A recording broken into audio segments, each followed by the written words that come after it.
This is Cassius Will Smiles. And today we're back to what they want to tell you in the Bulls documentary. I have no clue what this is about. If you're a Michael Jordan fan, you guys have been in my comments for a while. I'm by no means a Michael Jordan hater. I do appreciate greatness. I just do not think he's that great. And I don't know how to explain it to you. You grew up watching Michael Jordan. Michael Jordan is your idol. You guys appreciate him. I grew up watching LeBron. It's not, you can say like, oh, I watched Jordan and I watched LeBron, but the impact LeBron had in your life is not significant as you growing up seeing someone play. It's cemented in your ideology of who your GOAT is. But it's fine, man. I know how good LeBron is. I know who good Jordan is. The Bulls win! They win it! Set the Cleveland Cavaliers! Michael Jordan hits it at the foul line! 101-100! Iconic. Jordan's game-winning shot over Greg Elo to win a first-round matchup in the 1989 playoffs. A shot burned into all of our memories as one of MJ's early defining moments. But what some may not know is that Michael Jordan scored 40 points in this thriller. Oh, wait. Did I say score 40 points? I meant to say averaged 40 points in this series. For 5 straight games, MJ averaged 40 points for an entire playoff series.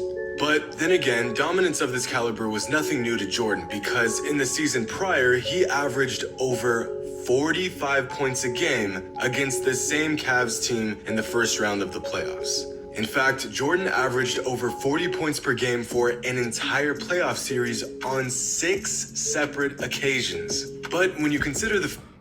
Okay, we're Celtics. Okay. My argument for this is, who else on Jordan's team was going to score? Like, I don't know, bro. I'm like, you can say that Jordan was average. Okay, for you guys saying that Jordan would average 60 points in today's NBA, that's just delusional, bro. Come on now. Him to average 40 in all these. Tough. That Mike averaged over 37 points per game in the playoffs for a 5-year stretch, this feat becomes a little easier to wrap your mind around. And with The Last Dance documentary now airing, what better time to discuss 23 facts about Michael Jordan that no one ever told you? Now, these aren't your typical MJ facts. If you're familiar with my fact videos from the past, you know that I make it my mission to go out of my way to dig up some of the most fascinating, insightful, and oftentimes obscure facts I can find. This video shall be no different. Take the 1993 finals. Let's just ignore the fact that Jordan torched the Suns for 40 a game in the series because the Suns weren't the only ones getting torched. In Game 2 of this series, if you pay close attention, you will notice that MJ is noticeably darker in this game than he usually is. Well, that's because the day before this game, Jordan went out and played 2 rounds of golf in the blistering Phoenix sun. Needless to say, I don't think playing 8 hours of golf in I don't give a fuck, bro. It's golf, bro. Like, shut up. Shut up. You're driving me a little, like, caddy around, bro. Like, it's golf, bro. And he likes playing golf. Like, it's not a workout to him. It's fun. He's having fun. Shut up. Game days but it is an play, accomplishment. Since 8 he hours proceeded to drop 55 points in the following game. Jordan fans know that while at UNC, Michael was teammates with the great James Worthy. But what some may not know is that in his last season at North Carolina, over half of his fellow Tar Heel teammates would go on to be NBA players. In his rookie season, Michael Jordan scored 2,000 would go. Familiar.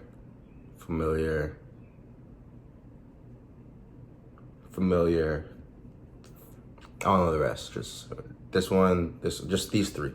These 3 I know. To be NBA players. In his rookie season, Michael Jordan scored 2,313 points. By far, the most points scored by any rookie in modern NBA history. For comparison, here is Jordan's rookie scoring total compared to the best rookie scoring seasons in modern NBA history. And here's Jordan's numbers compared Do you know why it's modern NBA history? Rookies from this season. There are about a dozen NBA players on record to shatter a backboard. Michael Jordan is the smallest and lightest. In a 1985 exhibition game, a 21-year-old Jordan eviscerated a backboard, leaving the scene completely unscathed while showering his opponents in shards of glass. And if that wasn't impressive enough, if this guy was about one more foot to the right, Jordan would have most definitely jumped over him as well, which would have made this, undoubtedly, the most legendary dunk of all time. Talk about a big what if. In Michael Jordan's prolific career, he played exactly 1,212 NBA players. Of those 1,212, 310 of them never won a single game against Michael Jordan. 310. That means a quarter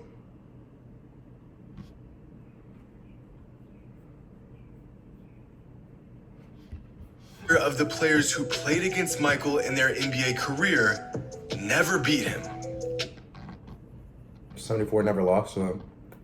That is a crazy stat, though. Not even once. I don't know. And of all the players Jordan faced in his career, the majority of them beat Jordan less than 3 times. For comparison, of the 1,212 opponents Mike faced, only 74 of them never lost to Mike. How many times Some did- of these players include Dirk Nowitzki, Gilbert Arenas, and I'll be damned, Scottie Pippen. But nearly all the players who went undefeated against it's like Mike 1-0, did so while he 2-0. played with the Wizards. On the other hand, Sherman Douglas, a 12-year NBA vet, faced off against MJ 30 times in his career and lost every single time. 30 games, Why you 30 like- L's. Yo, what did Oh, Sherman yeah. Douglas do to you to deserve? Like, Sherman Douglas did nothing to you. He did nothing to you. Why are you treating him like this? Like, what the fuck? And Isaiah Thomas maintains a pretty unique position in NBA history. Of all the players Jordan faced in his career, Zeke has beaten Jordan more than any other player. Of the 65 games Isaiah went toe-to-toe with Michael, Isaiah won 36. Now, we all know that MJ was a game changer the moment he that's like the stepped only one into that the really league. matters because he But did play a Michael lot of was games. so But good that after breaking his foot just 3 games into his second NBA season, Jordan still made the All-Star team. A 22-year-old second-year player who only played 3 games before the All-Star break, and he still made the All-Star team. points. I don't understand. 3 points. How is it? I don't see only 3, bro. Probably these numbers are fucking me up, but I see this is more than 3 games to me though. Of course, MJ was hurt, so he was unable to play in the game at All-Star Weekend. Over the last half-decade, the NBA has turned into one big three-point contest. For some players, the influx in threes has been a blessing to their game. For others, not so much. Here's a chart of the top 10 scorers of the 2018-2019 NBA season. The red areas are 2-point shot attempts and the gray areas are 3-point shot attempts. You have Giannis, who prefers to take it inside, Kawhi Leonard, the mid-range sniper, Stephen Curry, who attempted more threes than twos last season, and of course you have James Harden, who attempted over 1,000 three-pointers in a single season. And then there's Michael Jordan, who in the 1987 NBA season averaged over 37 points per game and only shot 66 three-pointers the entire regular season. That's less than a single... Yo, shut up, bro. That's okay. That's a good stat. Michael Jordan was able to score high numbers taking through twos, and mathematically, 3 is better than 2. So that's a great stat. But the league was different back then, bro. Let's see Michael Jordan. So this is the argument. I think that's what he's trying to say. If he did take threes, the percentages would be much higher. But there was a 3-point line, so he could have taken threes. I don't get the what if. Three-pointer every single game, which means that season, only 2% of his shots came from beyond the arc. MJ did not need a 3-ball to drop 40 on a man's head. In the summer of 1995, during the Melo didn't need a 3-ball to drop. Giannis doesn't need a 3-ball. Kawhi shoots middies. What, bro? Like, what, man? of Space Jam, Warner Brothers assembled an entire basketball gym fit with a weight room so Michael Jordan could practice during filming. During these practice sessions, Michael would invite fellow NBA players out to get some runs in. Some players, including Kenny Smith, Charles Barkley, Reggie Miller, Magic Johnson, and Dennis Rodman. It wasn't until the following season that players said they wished they had never shown up for these runs, since they felt that they had only made MJ even better. Of course, that season Jordan would go on to lead the league in scoring, win league MVP, lead the Bulls to the most wins in a regular season, won a title, and won finals MVP. Thanks, Reggie. Now, box plus minus is an interesting stat. At face value, it doesn't seem to be very accurate or insightful. But all things considered, with a big enough sample size, it is actually a great indicator of a player's value. And let's just say Michael Jordan was very valuable, since he holds the NBA record for highest box plus minus for a career. And this includes his years with the Wizards. But the greatness does not end there. How many years, and how many games did he play with the Wizards, bro? Shut the fuck up, bro. Like, this is like the main reason I am against you Jordan fans is because you guys throw some bogus stats. Bogus. You could have excluded the year with the Wizards, and now I'm like, oh my god, Jordan is great. But what the fuck does the Wizards have to do with that? It also has 6 of the top 10 value over replacement seasons. He has the highest career PER in NBA history, the highest career points per game in league history, the highest career win shares per 48. In fact, when playing with the league history, the highest career win shares per 48. This is a good stat. I'll say this stat is good for Jordan. This stat's also good. This stat's also good.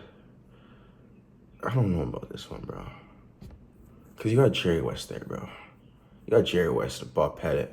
George Gervin was respectable. I do respect George Gervin. But these are like my new... Okay, I'll give him this one. I'll give him this one. I'll give him this one. I'll give him that one. When playing but I'm with just saying, if it showed, league, they should have put like most points per season. If they put most points per season, it would have been Will, no? Or most points in a season would have been Will, no? most advanced statistical categories more often than not, which really is just another piece of evidence for Jordan's greatness. But one of the only knocks against MJ's game was his subpar three-point shooting. Now, he wasn't bad at shooting the long ball, but by his standards, it might have been the weakest part of his game. And yet, in 1996, Michael Jordan finished the regular season shooting 43% from downtown on 260 attempts. That is better than any single season from Reggie Miller, Kevin Durant, LeBron James, Damian Lillard, James Harden, Kobe Bryant, Allen Iverson, Russell Westbrook, and Dwayne Wade.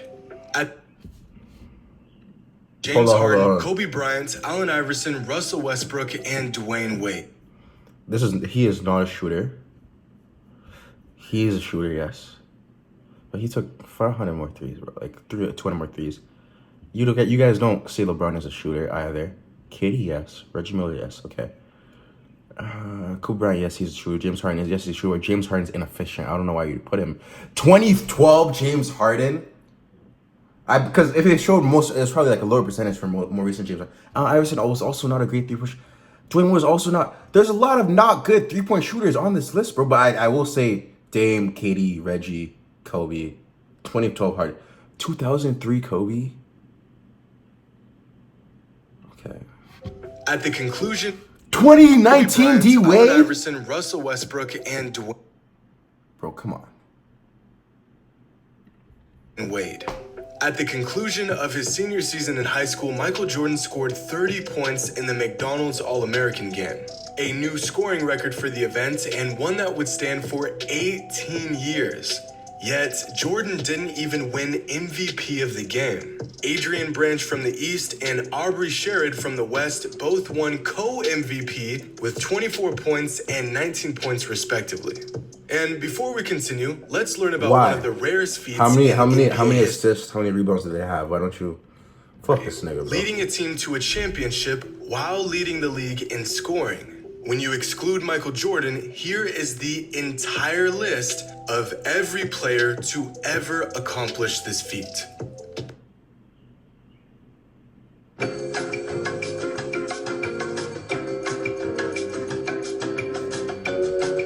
I have a question. Do you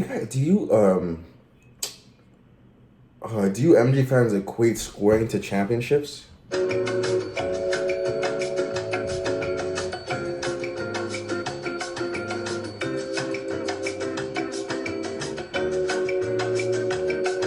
Because Steph Curry averaged like 30, no? Like his MVP year?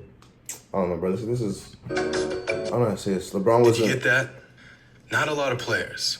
Excluding Jordan, only 4 players in history have ever led the league in scoring and won a championship in the same season. Now I'm gonna show you what this list looks like when you include. Bro, I do not give a fuck, bro. I already said this earlier in the video, bro.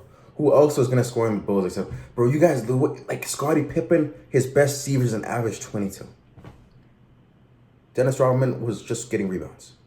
Steve Kerr, Kukoc is respectable. Kukoc, he obviously wasn't getting as many minutes as Jordan. He wasn't getting as many shots as Jordan. As many touches. But yeah, the only person I'd say on the Bulls team that was also an elite scorer was Kukoc. Michael Jordan. Yeah. Michael Jordan has led the league in scoring and won a title in the same season more than every single player in the history of the NBA combined. Now, Michael Jordan was raised in North Carolina, but was actually born in Brooklyn, New York, possibly one of the greatest birthplaces for NBA players. Of all the NBA players born in Brooklyn, 10 have been inducted into the Hall of Fame. Bernard King, only person I know. Became All-Stars. Carmelo, yeah, Carmelo's gonna be a Hall of Famer though. Yeah, I was gonna say where's Marbury? I know. Tony, 26 league championships won. In fact, you could make a formidable team with just Brooklyn-born players. But once Michael's family moved to North Carolina, the rest is history. Like at Laney High School, where Michael Jordan did his best Oscar Robertson impersonation when he averaged a 29-point triple-double as a senior in high school. And I guess you could say MJ was... Have y'all seen Patrick Beverley's high school stats? Just Google Patrick Beverley high school stats. Just Google it. Good at getting a bucket in the NBA too, since in his 13 seasons with the Bulls, Michael Jordan won nearly as many scoring titles as every single active NBA player combined. Think about that. All active NBA players have a combined 11 scoring titles. Jordan amassed 10 in 13 seasons by himself. Most fans are aware that Michael Jordan was a huge supporter and friend of... He's a good scorer. He is the greatest scorer ever. Okay. Bryant. But what some people don't know is that Jordan was also a huge fan of Allen Iverson. Jordan said that he watched Allen Iverson's documentary 3 times and that it even made him cry, saying, quote, "I love that little guy." And speaking of guys that Jordan has an appreciation for, one of the unsung heroes throughout Michael's career was his trainer, Tim Grover. Tim was so obsessed with making sure that Mike was in peak physical condition that he would go back and watch each and every one of Mike's games and count how many steps he took while on the court and which direction his steps were taken to ensure that he knew where Mike would be sore, how his body felt, and what regimens to... That is so dick suck. That is the most meat right thing I have ever seen in my life. This man right here, he has no wife and kids. He has no life. He's just a meat rider. He is worse. He is on his hands and knees for Michael Jordan. Bro, you could just have an Apple Watch. There's probably other stats, probably a TV. Do you know those like sports bras? I feel like those sports bras also track performance. But what this nigga did, respectable. It helps you, Michael Jordan. But this guy, get him out of here. Get him out of here. Which in the long run saved Jordan's body from potentially career-ending falls like this. The footage used in the Last Dance documentary was sitting around unused and unseen for years because Michael Jordan refused to give permission to release the tapes. That is, until the Cleveland Cavaliers won the 2016 NBA championship. On June 22nd, 2016... I love MJ for that. I love that. Out of all these stats, that's my favorite MJ stat. Because he saw LeBron winning and he's like, fuck no, I'm better.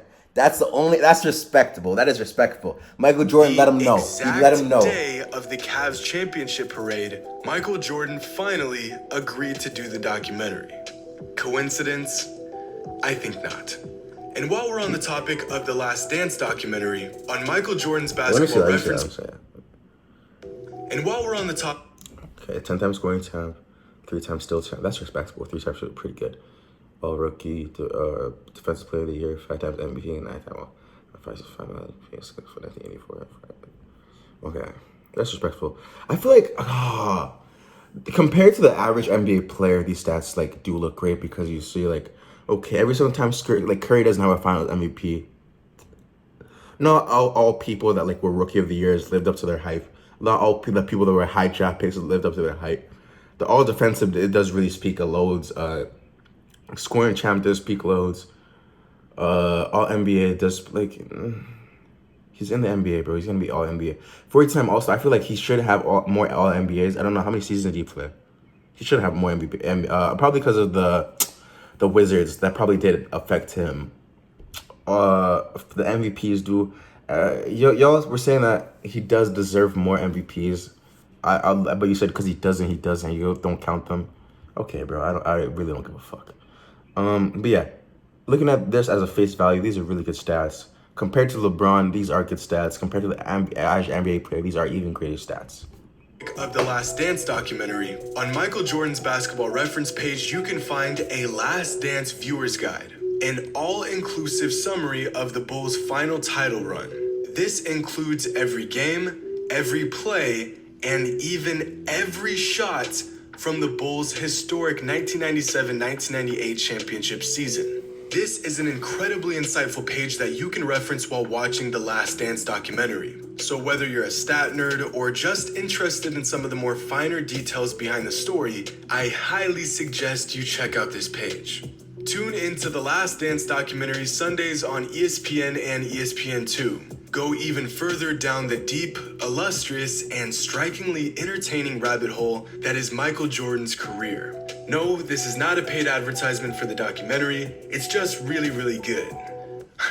I mean, shoot. If y'all want to throw me some of that ESPN money, I wouldn't be opposed to it. But be sure to subscribe to the channel if you have not already. Hope you all enjoyed today's video. Let me know which fact is the most surprising or the most interesting to you. And as always, until next time. That was pretty hard. I can't lie. It did put Michael Jordan more in perspective. I feel like a lot of the facts didn't really make sense, but some of it did. Like, you know, he wants you guys to know he's the GOAT. He did work hard. I respect him. I respect Michael Jordan. I still think LeBron's better, bro. I'm not gonna, no matter what you show me, LeBron is better, bro. I've seen greatness, bro. But that's okay. You guys think Jordan's better? I do not give a fuck.